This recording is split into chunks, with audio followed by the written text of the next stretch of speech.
Assalamualaikum warahmatullahi wabarakatuh. Jumpa kembali lagi dengan saya Udin dalam channel Kim Ude. Asiknya belajar kimia. Oke, materi hari ini adalah kimia inti. Kita akan mencoba apa aja yang ada di kimia inti ya. Oke, jangan lupa teman-teman semua, kalau video ini bermanfaat bagi kalian silahkan di-share ke teman kalian ya. Jangan lupa seperti biasa like dan subscribe-nya. Juga lonceng silakan ditekan. Kenapa? Karena supaya tidak ketinggalan video-video terbaru dari Kim Ude. Yuk kita mulai asiknya belajar kimia dengan materi kimia inti. Oke, teman-teman yang harus dikuasai untuk paham kimia inti adalah, pertama adalah kita harus paham partikelnya, yaitu partikel yang terlibat. Jadi partikel yang terlibat dalam reaksi inti. Dalam reaksi inti. Ini aja. Jadi apa saja partikel yang terlibat dalam reaksi inti itu? Nah, ya, apa saja? Yang pertama itu adalah contohnya adalah sinar alfa. Sinar alfa. Ini dilambangkan biasanya boleh He42 atau memang alfa 42. Ada lagi namanya nanti adalah sinar beta. Sinar beta. Ini nanti dilambangkan dengan beta 0-1 atau E 0-1. Ada lagi sinar gamma. Sinar gamma. Nah, ini dilambangkan dengan gamma 00 ya. Sinar gamma. Kemudian ada lagi namanya positron. Nah, positron. Dilambangkan dengan E0+1. Ada lagi neutron. Neutron dilambangkan dengan N10. Ada lagi proton. Proton dilambangkan P11 kadang H11. Ada lagi namanya deuteron. Deuteron atau deuteron itu dilambangkan dengan D21 atau nanti H21. Ada lagi triton. Tritron ya, triton atau tritron ya. Nah itu T31 atau H31. Oke, tetron, titron atau kadang triton boleh juga ya. Oke, kalau ini sudah paham, maka kita lanjutkan jenis reaksi inti. Nah, jenis reaksi inti. Reaksi inti nanti bisa dibedakan juga jenisnya. Itu bisa namanya nanti reaksi peluruhan. Nah, terus ini ya, namanya reaksi peluruhan. Jadi nanti ada yang meluruh. Nah, menjadi unsur lain. Contoh misalkan saya punya C614. Dia akan meluruh menjadi nitrogen 714. Oke, ini 6, ini 7, maka menambah di sini adalah -1, yang ini 0. Berarti dia harus meluruh dengan memancarkan elektron. Oke. Berarti C meluruh menjadi nitrogen dengan cara memancarkan atau mengemisi elektron. Yang kedua, ada namanya disebut dengan nama bahasanya adalah reaksi, yaitu apa? Penembakan. Nah, reaksi penembakan. Oke. Gimana reaksi penembakan? Berarti ada yang ditembak. Ya, contoh misalkan saya punya Al, aluminium 1327. Ditembak oleh neutron 10 menghasilkan yaitu silikon 14, 28. Ingat 13 tambah 0, 0. 13 tambah 0, 13. Ini 14. Berarti ini adalah min 1. 27 tambah 1, 28. Ini sudah 28. Berarti ini 0. Berarti ini adalah elektron. Kadang-kadang ini disingkat ya. Disingkat seperti ini. Berarti nanti ini dalam kurung gini. Ini N. Yang ini E. Elektron. Ini Al. Ini 13. Ini 27. Yang ini Si. Ini 14, inilah 28. Artinya apa? Berarti ini akan menembak dan ini akan memancarkan. Berarti nanti bisa kita buatkan trik asiknya di sini. Nah, tulis trik asiknya.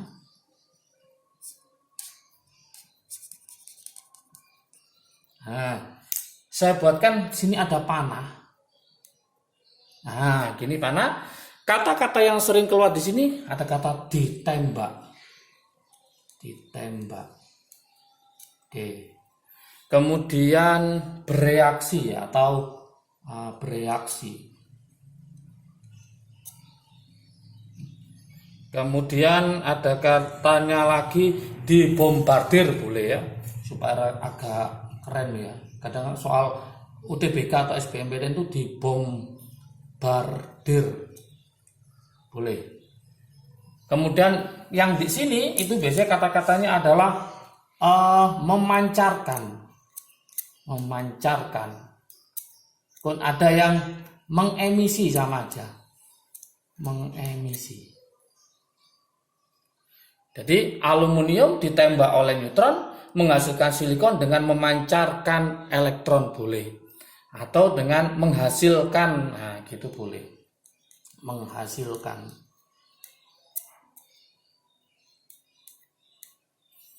Oke. Jadi ditembak, bereaksi, dibombardir, artinya nanti ada terjadi penyingkatan seperti ini, teman-teman tidak bingung. Biasanya kadang-kadang ada soal itu tidak ditulis dalam bentuk reaksi, tapi dalam bentuk kata-kata. Nah, seperti ini.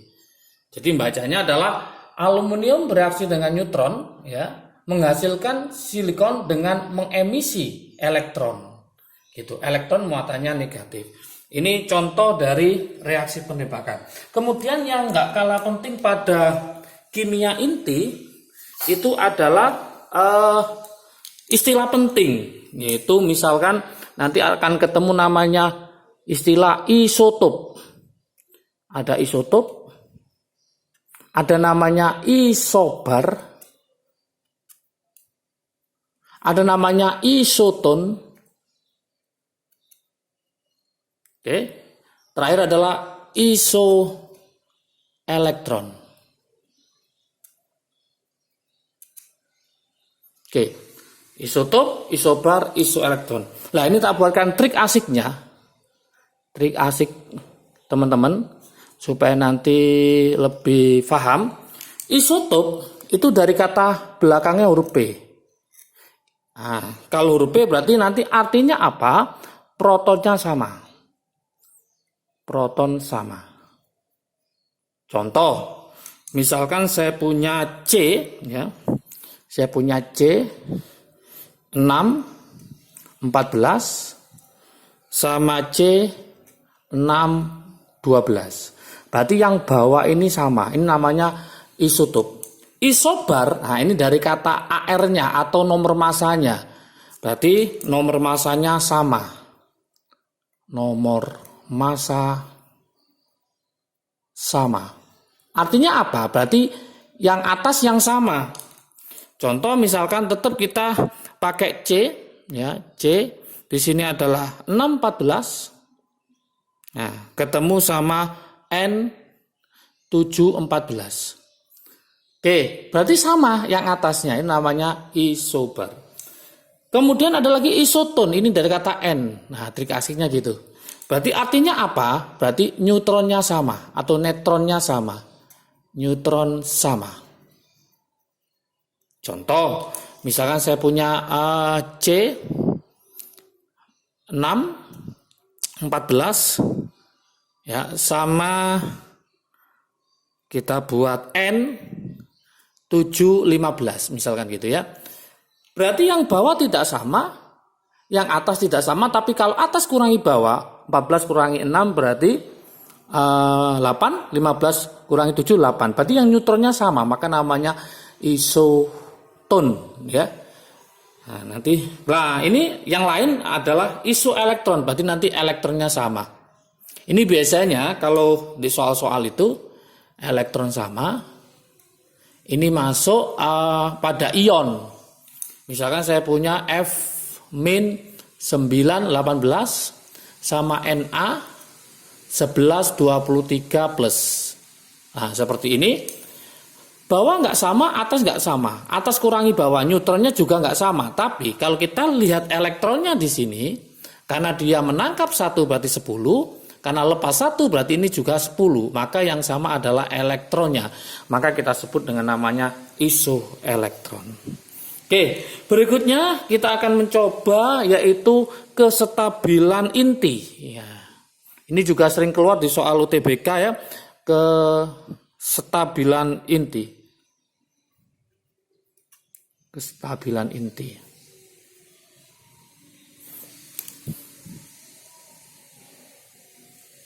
Kalau saya buatkan grafiknya seperti ini. Nah, ini perbandingan neutron sama proton ya. Saya buat misalkan nomor atomnya 20. Nah, nanti ini agak ke atas gini ya. Oke. Nah, di sini kita coba misalkan posisinya dia itu di daerah sini ya, ini di bawah atau di daerah sini ya. Nah, ini ada beberapa posisi, dikatakan dia itu stabil ya, stabil jika perbandingan neutron dibanding proton itu mendekati 1 atau sama. Oke. Jadi nanti ada 3 posisi ya, 3 posisi. Yang pertama, saya tulis sini ya. Yang pertama, bisa jadi nanti unsur itu di atas kurva. Unsur di atas kurva. Kurva kestabilan.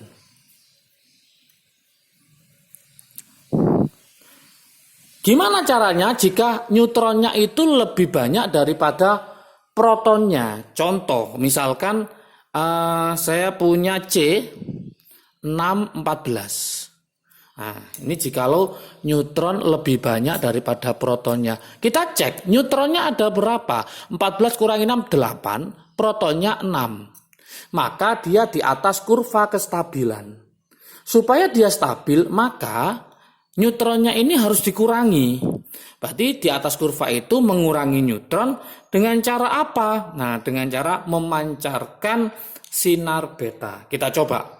Nah, berarti kita pancarkan dengan beta 0-1, maka hasilnya adalah C,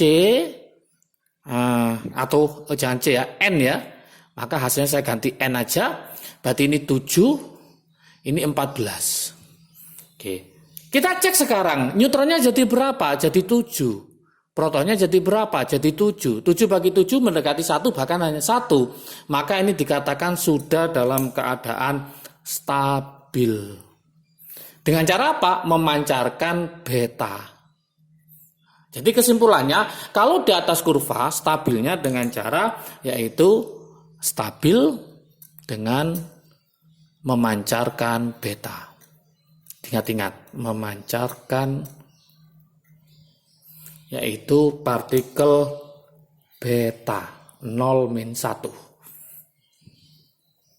Ini di atas kurva. Sekarang kalau posisinya di bawah kurva, saya taruh di bawah sini. Jika unsur di bawah kurva,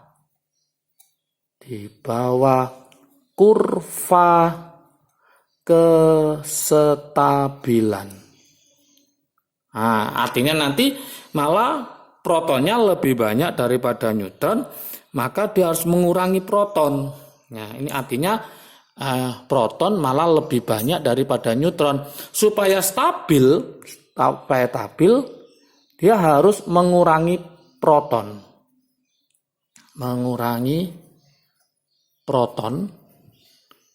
Nah, dengan cara apa? Nah, dengan cara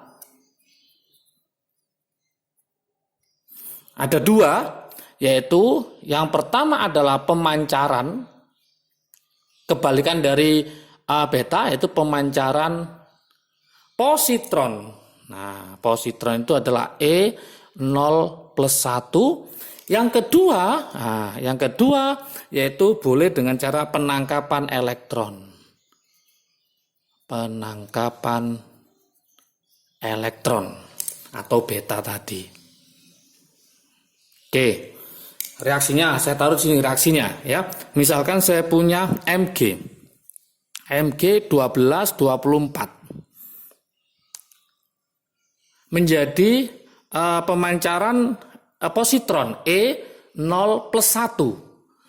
Jadi apa? Lah ini jadi Na, natrium 12+1 berarti ini 11. Yang ini tetap 24. Ternyata kita lihat awalnya 12 menjadi 11. Berarti kesimpulannya protonnya berkurang. Awalnya kalau kita cek di sini ya, ini bukan elektron, ini Na23, 23. Ini juga 23. Nah, 23 ini 23. Kalau kita cek awalnya protonnya adalah 12, ini awalnya adalah proton 12. Kemudian neutronnya adalah 11. Berarti kesimpulannya adalah proton lebih banyak daripada neutron. Kalau proton lebih banyak daripada neutron, maka dia di bawah kurva. Supaya stabil, maka harus mengurangi protonnya dengan memancarkan apa? Yaitu positron. Awalnya 12 menjadi berapa? 11. Oke, contoh yang lain dengan cara penangkapan, misalnya saya punya K. Nah, K yaitu 1940, dia menangkap apa? Menangkap elektron 0-1 menjadi apa? Menjadi AR. Nah, menjadi AR yaitu 1840, ya toh? Nah, ini 19 kurangi 1 18. Awalnya ini adalah 19 menjadi 18. Berarti terjadi apa? Pengurangan proton. Oke. Jangan lupa. Jadi ingat-ingat dengan cara apa? Yaitu menangkap elektron.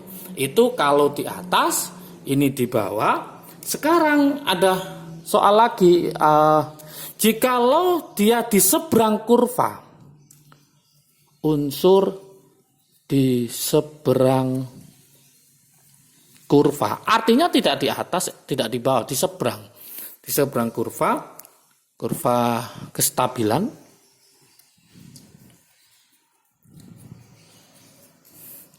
Maka dia harus mengurangi proton dan neutron. Maka harus mengurangi proton dan neutron. Dengan cara apa? Yaitu neutron ya. Neutron dengan cara apa? Yaitu memancarkan alfa. Dengan cara memancarkan alfa. Alfa itu berapa? 42. Oke. Contoh, saya kasih contoh di sini ya. Contohnya misalkan ada PO 84210. Dia memancarkan alfa. Alfanya adalah 42. Maka di sini ada menjadi PB timbal. Ini 2 berarti ini 82. Yang ini 10 berarti ini 206. Oke, berarti nanti protonnya dikurangi, kemudian neutronnya juga dikurangi dengan cara memancarkan alfa. Itu kalau letaknya di mana? Di seberang kestabilan. Nah, di seberang, ini di atas, ini di bawah, ini di seberang kestabilan. Oke, ya. Untuk latihan soalnya ya saya buatkan di bawah ini aja, latihan soal, semoga nanti bisa menjawab ya. Latihan soal.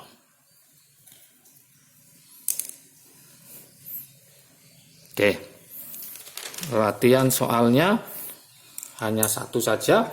Misalkan ada soal seperti ini. Uranium 92. Nah, 92 nomor atomnya di sini adalah 235. Oke, ditembak oleh neutron, masih ingat neutron berapa? 10 menjadi SR 38 94 ditambah XE agak panjang ya, 54 sama 139. Oke. Kira-kira jawabannya dia memancarkan partikel apa? Oke. Silakan dicoba ya. Oke, pilihannya ada yang A misalkan ya. Saya taruh di sini bisa ya. Saya taruh di bawah sini aja. A. Oke. 1 alfa, nah, alfa saja. Yang B adalah 3 beta. Yang C 2 positron, berarti 2 positron berarti E ya. 0 plus 1 positron. Kemudian D 3 neutron. Oke. 3 neutron. Berarti ada 1 alfa, 3 beta, 1 alfa, 3 beta, 2 positron dan 3 neutron. Ya, 3 neutron. Atau tambah lagi 1 ya, E. E itu saya buatkan yaitu 1 partikel triton misalkan. Nah, berarti E saya tulis di sini ya, E. Tidak usah sampai D aja ya. Berarti ada 1 alfa, ada 3 beta, ada 2 positron, dan ada 3 neutron. Silakan dicoba, semoga bisa. Jangan lupa kalau video ini bermanfaat bagi kalian, silakan di-share ke teman kalian supaya manfaatnya semakin banyak. Jangan lupa like, subscribe, dan komentarnya juga. Jangan lupa lonceng juga ditekan supaya tidak ketinggalan video terbaru dari Kim UD. Kalau menginginkan rangkuman ini bisa follow IG Kim UD atau Soliu ya, jangan lupa. Kemudian silakan komentar materi apa yang akan dibahas untuk video berikutnya. Salam sukses dari Kim UD, asiknya belajar kimia. Assalamualaikum warahmatullahi wabarakatuh.